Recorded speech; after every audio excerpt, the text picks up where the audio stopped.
Let's go back to one of our stories this morning. The National Prosecuting Authority saying 19 children in the Western Cape have been murdered since January. The latest is Elsie's River's 3-year-old Courtney Pieters. We join now via Skype by the City of Cape Town's Mayoral Committee Member for Safety and Security, Mr. J.P. Smith. Mr. Smith, good morning and thank you very much.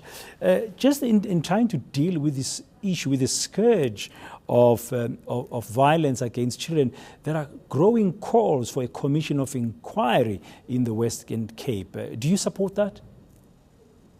Absolutely, I would strongly support that.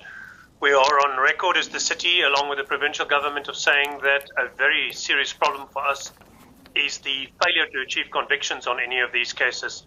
And that whilst this particular case might now see some results, there are far too many cases that are going unattended and uninterrupted. There are far too many cases where murders are happening, where the whole community is heavily traumatized by it, but no justice comes of it. And that failure to get justice, that failure for justice to be seen to be done, is an enormously erosive force and corrosive force on the trust in the state, the trust in the criminal justice system, and the willingness of other people to obey the law. So we have to see this conviction rate rise, certainly in the death of all people, but specifically also the death and murder of young children, and in the cases of the gang violence that torments and disrupts and traumatizes our entire city week after week, with a 3% conviction rate at the moment, as per the last stats that were issued by the Provincial Department of Community Safety. That's simply unacceptable. And in any other police force, in any other modern country, it would involve senior officials being dismissed and a massive commission of inquiry. Unfortunately, not here yet. Now, in terms of dealing with gang violence, for instance, what do you think can be done in places like Elsie's River?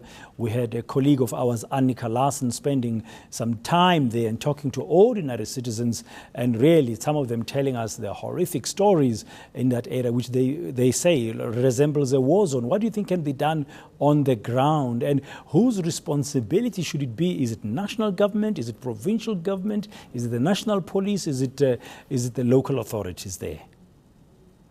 All right, well, there's multiple phases to this. Let's start with right in the beginning. You can do nothing else if you don't stabilize the bullets flying.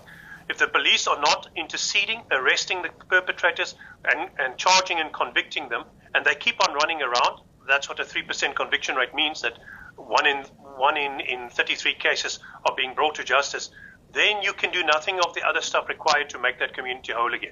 You can purchase none of the social capital, you can run no programs, you can't run sport programs, you can't keep housing offices, clinics, libraries or anything else open. So that, unfortunately, national government has pretty exclusive control over, because only they control the investigative power of SAPS, and only SAPS have investigative powers. Only they control the NPA, the Department of Justice, and the Department of Correctional Services. I wish we did, and maybe in the future that will change. Maybe we can disband SAPS and put them under Metro Police, as is international best practice.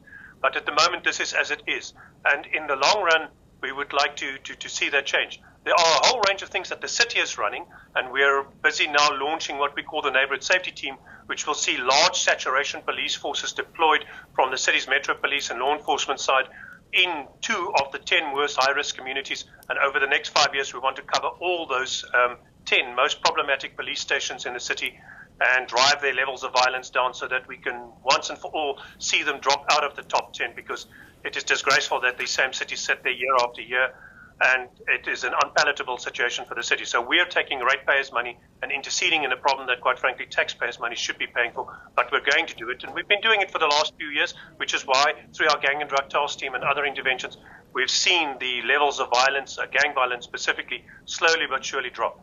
Thank you very much. That's the City of Cape Town's Mayoral Committee Member for Safety and Security, J.P. Smith.